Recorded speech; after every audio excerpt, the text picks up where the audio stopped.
নমস্কার দর্শক বন্ধু, আজ 13 জানুয়ারি 2026 মঙ্গলবার সকালর 20টি দেশ বিদেশের বছা বছা মুখ্য খবর আসন্তু জানিবা। তা পূর্বর ভিডিওକୁ লাইক শেয়ার সবসক্রাইব করন্তু যাকি প্রত্যেক দিন সকাল 5টাରେ দেশ বিদেশ খবর প্রথমে পাইবে। যদি আমি প্রথম খবরକୁ ଯିବା, ଟି20 ବାଂଲାଦେଶକୁ ମହଙ୍ଗା ପଡ଼ିଲା। ଭାରତକୁ ଭଡ଼ା ପଡ଼ିଲା କୋଟି କୋଟି ଟଙ୍କାର କ୍ଷତି। ଗୋଟିଏ ଝଟକାରେ ଶେଷ ହେଲା ସ୍ପେଶାଲ ଶ୍ରଫ। ବନ୍ଧୁ, ଭାରତ ଏବଂ ବାଂଲାଦେଶ ମଧ୍ୟରେ ବଢ଼ୁଥିବା ଉତ୍ତେଜନା ପ୍ରଭାବକୁ ନେଇ କ୍ରୀଡ଼ା କ୍ଷେତ୍ର ଏବଂ ବ୍ୟବସାୟିକ ମାମଲାରେ ସ୍ପଷ୍ଟ ଭାବରେ ଦେଖାଯାଉଛି। ଯଦି ଆମେ ପରବର୍ତ୍ତୀ ଖବର ଯିବା, ଇସ୍ରାଏଲ ମିଶନରେ ବାଧା। ଆଧାରରୁ ରହିଥିବା ସାଟେଲାଇଟ୍ ପଦକ୍ଷେପ ଦିଗରେ ହେଲା ପାର୍ଟିସିପେଟ୍ ଅନୁସ୍ଥାପନା। ବନ୍ଧୁ, ଇସ୍ରାଏଲକୁ ଝଟକା। ଇତିହାସ ରଖିବାକୁ ଅଳ୍ପ ସମୟରେ ଆଗକୁ ଦିଗହରା ହେଲା ସାଟେଲାଇଟ୍। ଅଲକକେ ଇସ୍ରାଏଲ ପକ୍ଷରୁ ଚାଲିଗଲା ଯାଞ୍ଚ। ଶେଷ ପର୍ଯ୍ୟାୟରେ ଅନୁସ୍ଥାପନ ଯାନ୍ତ୍ରିକ ତ୍ରୁଟି ଦେଖିବାକୁ ମିଳିଛି। ଦିଗହରା ହେଲା ଏବଂ କର୍ତ୍ତୃପକ୍ଷର ଅବସ୍ଥାରେ ହୋଇପାରିଲାଣି ନାହିଁ ସାଟେଲାଇଟ୍ ଅନୁଷ୍ଠାନ। ଯଦି ଆମେ ପରବର୍ତ୍ତୀ ଖବରକୁ ଯିବା, ବଡ଼ ଯୁଦ୍ଧର ସୂତ୍ରପାତ। 51 ବର୍ଷ ପରେ ଆମେରିକା ଆକାଶରେ ଉଡ଼ିଲା ପ୍ରଚଳୟ ବିମାନ। କାଟୁ କରିବନି ପରମାଣୁ ବୋମା। ବନ୍ଧୁ, ରହସ୍ୟମୟ ପ୍ରଳୟରୁ ବିମାନକୁ ନେଇ ଏବେ ଆତଙ୍କ। ଦୀର୍ଘ 51 ବର୍ଷ ପରେ ଆମେରିକାର ଆକାଶରେ ଉଡ଼ିଲା ହିଉଡେନ୍ସ ପ୍ଲାନ୍। ଭେନେଜୁଏଲାର ଉପରେ ଆକ୍ରମଣ ପରେ ଆମେରିକାକୁ ବର୍ତ୍ତମାନ ଗ୍ରୀନଲାଣ୍ଡ କମର୍ସିଆଲ ଭଳି ଦେଶକୁ ବାରମ୍ବାର ଧମକ ଦେଉଛି। ଯଦି ଆମେ ପରବର୍ତ୍ତୀ ଖବର ଯିବା, ନିର୍ବନ୍ଧ କରି ମଧ୍ୟ ବିବାହ କରିପାରି ନାହିଁ ହଲିଉଡର ଏହି 5ଟି ଷ୍ଟାର ଯୋଡ଼ି। ନମ୍ବର 3 ତ ବିବାହ କାର୍ଡ ବି ଛାପି ସାରିଥିଲେ। ବନ୍ଧୁଗଣ, ଆପଣମାନେ ସମସ୍ତେ ବଲିଉଡର ସମସ୍ତଙ୍କର ପ୍ରକାର ମାନଙ୍କୁ ନିଶ୍ଚିତ ଭାବେ ଦେଖିଥିବେ। ବଲିଉଡର ଏମିତି ବହୁତ କଳାକାର ଅଛନ୍ତି ଯେଉଁମାନେ ପରସ୍ପର ସହ ପ୍ରେମ କରି ବିବାହ କରୁଛନ୍ତି। ଯଦି ଆମେ ପରବର୍ତ୍ତୀ ଖବର ଯିବା, କେବଳ ଟ୍ୟାକ୍ସରେ ଚାଲିବନି ଦେଶ। ଜାଣନ୍ତୁ ସରକାର ଖର୍ଚ୍ଚ କରିବା ପାଇଁ କୋଟି କୋଟି ଟଙ୍କା କେଉଁଠି ପାଆନ୍ତି। ବନ୍ଧୁ, ଦେଶର ସାଧାରଣ ବଜେଟ୍ ଫେବୃଆରୀ 1, 2026ରେ ସମ୍ପାଦକ ଉପସ୍ଥାପନ ହେବାକୁ ଯାଉଛି। ପ୍ରତିବର୍ଷ ଧରି ଦେଶର ନଜର ଅର୍ଥମନ୍ତ୍ରୀଙ୍କ ବଜେଟ୍ ଉପସ୍ଥାପନା ରହିଛି। ସାଧାରଣ ଲୋକଙ୍କ ପାଇଁ ବଜେଟ୍ ପ୍ରାୟତଃ କେବଳ କ'ଣ ଶସ୍ତା ହୁଏ ଏବଂ କ'ଣ ମହଙ୍ଗା ହୁଏ କିମ୍ବା କେତେ ଟିକସ ରିହାତି ଉପଲବ୍ଧ ହୁଏ ତାହା ବୁଝାଏ। ଯଦି ଆମେ ପରବର୍ତ୍ତୀ ଖବର ଯିବା, ଆମେରିକା ପରେ ରାତାରାତି ଏହି ଦେଶକୁ କାର୍ଯ୍ୟକାରୀ ରାଷ୍ଟ୍ରପତିଙ୍କ ବନିଗଲେ ଡୋନାଲ୍ଡ ଟ୍ରମ୍ପ। ନିଜ କଲେ ଘୋଷଣା। ବନ୍ଧୁ, ଆମେରିକା ନିକଟରେ ଭେନେଜୁଏଲା ଉପରେ ଆକ୍ରମଣ କରିଥିବା, ଯାହା ଫଳରେ ପଦଚ୍ୟୁତ ରାଷ୍ଟ୍ରପତି ନିକୋଲାସ ମାଦୁରୋ ଏବଂ ତାଙ୍କ ପତ୍ନୀଙ୍କୁ ବନ୍ଦୀ କରାଯାଇଥିଲା। ଯଦି ଆମେ ପରବର୍ତ୍ତୀ ଖବର ଯିବା, ଶୀତରୁ ରକ୍ଷା ପାଇବା ପାଇଁ ଲଗାଇଥିଲେ କଷ୍ଟନ। 79 ସାଲ ଧରି ଚାଲିଗଲା ଜୀବନ। ପୁରା ଘଟଣା ଜାଣିଲେ ଆପଣ ବି ଆଶ୍ଚର୍ଯ୍ୟ ହୋଇଯିବେ।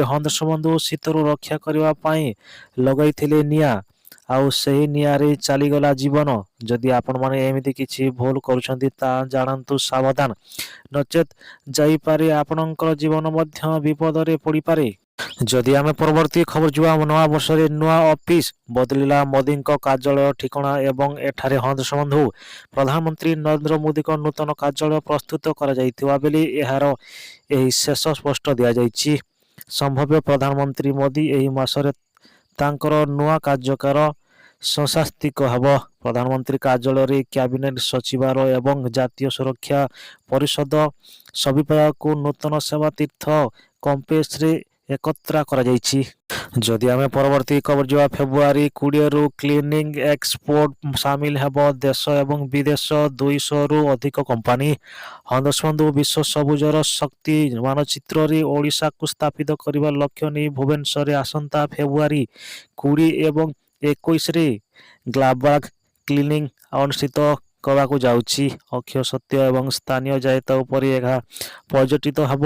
ଏହା ପୂର୍ବରୁ ଭାରତ ପ୍ରଥମ ଧାରଣରେ ପ୍ରଦର୍ଶନୀୟ ହେବାକୁ ଯାଉଛି। ଯଦି ଆମେ ପରବର୍ତ୍ତୀ ଖବର ଯିବା, ଲକ୍ ବହୁତ କରୁଥିବା ବୋଲି ଭାଷଣ କହି ବନ୍ଦ ହେଲାନି କରୁଣ ବକାବକ ମାମଲାରେ ବିଜୟଙ୍କୁ ସିବିଆଇ ପ୍ରଶ୍ନ। ବନ୍ଧୁ, କରୁକ ଦଳାଚକଟା ଘଟଣାରେ ବିଜୟ ଥଲାପତିଙ୍କୁ ସିବିଆଇ ଜେରା କରିଛି। ଯଦି ଆମେ ପରବର୍ତ୍ତୀ ଖବର ଯିବା, ଆହୁରି ଝାଡ଼ଖଣ୍ଡା ଥରିବ ଓଡ଼ିଶା। ବନ୍ଧୁ, ଆହୁରି ଝାଡ଼ଖଣ୍ଡା ଥରିବ ଓଡ଼ିଶା। ଆଜି ତାପମାତ୍ରା ସ୍ୱାଭାବିକ ଠାରୁ ଟିକିଏ ଅଧିକ ଥିଲା, ତଥାପି ଆସନ୍ତାକାଲିଠୁ ପୁଣି ଥରେ ଶୀତ ଲହରୀ ସୃଷ୍ଟି ପାଇବ। ଆକାଶରୁ ମେଘ ଘଟିବାର ପରି ବିଭିନ୍ନ ସ୍ଥାନରେ ପୁଣି ଶୀତରେ ପ୍ରକଳ୍ପ ସୃଷ୍ଟି ହେବ। ଆଗାମୀ 3 ଦିନ ମଧ୍ୟରେ ତାପମାତ୍ରା 2ରୁ 3 ଡିଗ୍ରୀ ସେଲସିୟସ୍ ହ୍ରାସ ପାଇଥିଲା। ଯଦି ଆମେ ପରବର୍ତ୍ତୀ ଖବର ଯେଉଁ ଆତଙ୍କବାଦୀ ପାଠ ପଢ଼ିଥିବା ବେଳେ ଅଲ୍ଫଲାସ୍ ବିଶ୍ୱବିଦ୍ୟାଳୟରେ ବିରୋଧୀ ବଡ଼ କାର୍ଯ୍ୟାନୁଷ୍ଠାନ। ବନ୍ଧୁ ପ୍ରତିଦର୍ଶନ ନିର୍ଦ୍ଦେଶାଳୟ ଇଡି ହରିୟାଣାର ଫରିଦାବାଦରେ ଥିବା ଅଲ ଫଲାସ୍ ବିଦ୍ୟାଳୟରେ କ୍ୟାମ୍ପସରେ କଡ଼ା କାର୍ଯ୍ୟାନୁଷ୍ଠାନ ଜାରି କରାଯାଇଛି ବୋଲି କୁହାଯାଉଛି। ଯଦି ଆମେ ପରବର୍ତ୍ତୀ ଖବର ଯିବା ଏଟିଏମ୍ ଟ୍ରାଞ୍ଜାକ୍ସନ୍ ଚାର୍ଜ ବୃଦ୍ଧି କଲା ଏସ୍ବିଆଇ। ଜାଣନ୍ତୁ ଏବେ ଆପଣଙ୍କର କେତେ ଏକ୍ସଟ୍ରା ଚାର୍ଜ ଦେବାକୁ ପଡ଼ିବ। ବନ୍ଧୁ ଦେଶର ସର୍ବବୃହତ୍ତମ ସରକାରୀ ବ୍ୟାଙ୍କ ଷ୍ଟେଟ୍ ବ୍ୟାଙ୍କ ଇନ୍ ଇଣ୍ଡିଆର ଏଟିଏମ୍ ଟ୍ରାଞ୍ଜାକ୍ସନ୍ ଚାର୍ଜକୁ ନେଇ ସଂଶୋଧନ କରୁଛି। ଏହି ପରିବର୍ତ୍ତନ ଗୁଡ଼ିକ ପିଲିଲା ଭାବେ ଡିସେମ୍ବର 1ରୁ 2025ରୁ କାର୍ଯ୍ୟକାରୀ ହେବ। ଯଦି ଆମେ ପରବର୍ତ୍ତୀ ଖବର ଯିବା ରାଜଧାନୀରେ ବାଇକ୍ ଲୁଟେରାଙ୍କୁ କରି ଆତଙ୍କ ଖେଳାଇଥିବା ଲୁଟେରା ଚୋରି ସ୍କୁଟିରେ ଚାଲି ନମ୍ବର ପ୍ଲେଟ୍ ଲଗାଇ ବୁଲୁଥିଲା। ବନ୍ଧୁ ପାର୍କିଂ ସ୍ଥଳରେ ଟୋଲଗେଟ୍ କରୁଥିବା ନକଲି ଚାବିରେ ଟୁଟିରେ ବାଇକ୍ ଚୁଟ୍ କରୁଥିବା ଚମ୍ପଟ ମାରୁଥିଲେ। ଯଦି ଆମେ ପରବର୍ତ୍ତୀ ଖବର ଯିବା ଓଡ଼ିଶାକୁ ପୁଣି ଥରାଇବ ଶୀତ। ପାଣିପାଗ ବିଶେଷଜ୍ଞ ଆକଳନ କରିଛି ଯେ 13 ଏବଂ 14ରେ ତଳମୁହାଁ ହେବ ପାରଦ। ବନ୍ଧୁ ଆସନ୍ତା 13-14 ତାରିଖ ପୁଣି ଥରାଇବ ଶୀତ। ଶନିବାର ରାତିରେ ଶୀତ କମିଥିଲା।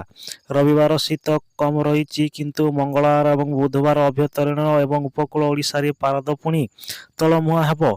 ଅଧିକ ଶୀତ ଅନୁଭୂତ ହୋଇପାରେ ବୋଲି ପାଣିପାଗ ବିଶେଷଜ୍ଞ ଆକଳନ କରାଯାଇଛି। ଯଦି ଆମେ ପରବର୍ତ୍ତୀ ଖବର ଯିବା 3 ଦିନରେ 300 ବୁଲା କୁକୁରଙ୍କୁ ହତ୍ୟା। ପଶୁପ୍ରେମୀଙ୍କ ଅଭିଯୋଗ ପରେ 9 ଜଣଙ୍କ ବିରୋଧରେ ମାମଲା।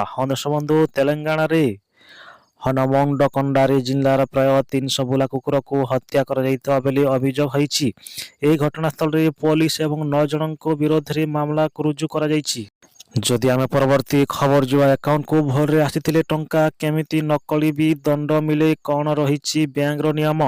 ବନ୍ଧୁ ଦୁନିଆର ସମସ୍ତଙ୍କର କେଉଁଠି ନା କେଉଁଠି ଭୁଲ ହୋଇଥାଏ। ସେହିପରି କେତେକ ସମୟରେ ବ୍ୟାଙ୍କ କାରବାର କରୁଥିବା ବେଳେ ଭୁଲ ହୋଇଯାଏ। ତାହା ଫଳରେ ଜଣଙ୍କ ଟଙ୍କା ଅନ୍ୟ କାହା ଆକାଉଣ୍ଟକୁ ଚାଲିଯାଏ। ଯଦି ଆମେ ପରବର୍ତ୍ତୀ ଖବର ଯିବା ଏହି ପ୍ରାଇଭେଟ ବ୍ୟାଙ୍କରେ ଆକାଉଣ୍ଟ ଅଛି କି ବଦଳିଲା ଏହି ସବୁ ନିୟମ କ'ଣ ପଡ଼ିଛି ପ୍ରାଇଭେଟ। ବନ୍ଧୁ ଯଦି ଆପଣମାନେ ICICI ଷ୍ଟାର ବ୍ୟାଙ୍କରେ ଆପଣଙ୍କର ସଂଯୋଗ ଖାତା ମଧ୍ୟ ଖୋଲିଛନ୍ତି, ତେବେ ଏହି ଖବର ଆପଣଙ୍କ ପାଇଁ ଉପଯୋଗୀ। IDICର ଫାଇନାନ୍ସିଆଲ ବ୍ୟାଙ୍କ 9 ଜାନୁଆରୀ ଏହାର ସଂଯୋଗ ଖାତାରେ ସୁଧ ହାରରେ ପରିବର୍ତ୍ତନ ଘୋଷଣା କରାଯାଇଛି। ବିଭିନ୍ନ ପରିମାଣର ସୁଧ ହାର ପରିବର୍ତ୍ତନ ହେବ, ଯାହା ସିଧାସଳଖ 1 ଲକ୍ଷରୁ 10 କୋଟି ପର୍ଯ୍ୟନ୍ତ ବ୍ୟାଙ୍କ ବାଲାନ୍ସ ଥିବା ଲୋକଙ୍କ ଉପରେ ପ୍ରଭାବ ପକାଇବ। ଯଦି ଆମେ ପରବର୍ତ୍ତୀ ଖବର ଯିବା 15 ଜାନୁଆରୀକୁ ସାଧାରଣ ଛୁଟି ଘୋଷଣା କଲେ ସରକାର। ସ୍କୁଲ, ବ୍ୟାଙ୍କ, ଅଫିସ ସବୁ ବନ୍ଦ। ଏହି କାରଣରୁ ନେଲା ନିଷ୍ପତ୍ତି। ବନ୍ଧୁ ଉତ୍ତରପ୍ରଦେଶ ଯୋଗୀ ସରକାରଙ୍କର ଅନୁଯାୟୀ 15 ଜାନୁଆରୀକୁ ସାଧାରଣ ଛୁଟି ଘୋଷଣା କରୁଛନ୍ତି। ମକର ସଂକ୍ରାନ୍ତି ଯୋଗୁଁ ଜାନୁଆରୀ 15 ତାରିଖରୁ ସାଧାରଣ ଛୁଟି ଘୋଷଣା କରୁଛନ୍ତି ସରକାର। ଏହି ବର୍ଷ ମକର ସଂକ୍ରାନ୍ତି 14 ତାରିଖ ପରବର୍ତ୍ତୀ ଜାନୁଆରୀ 15 ତାରିଖ ପାଳନ ହେଉଛି। ମକର ସଂକ୍ରାନ୍ତି କାହିଁକି ପାଳନ କରାଯାଇଥାଏ?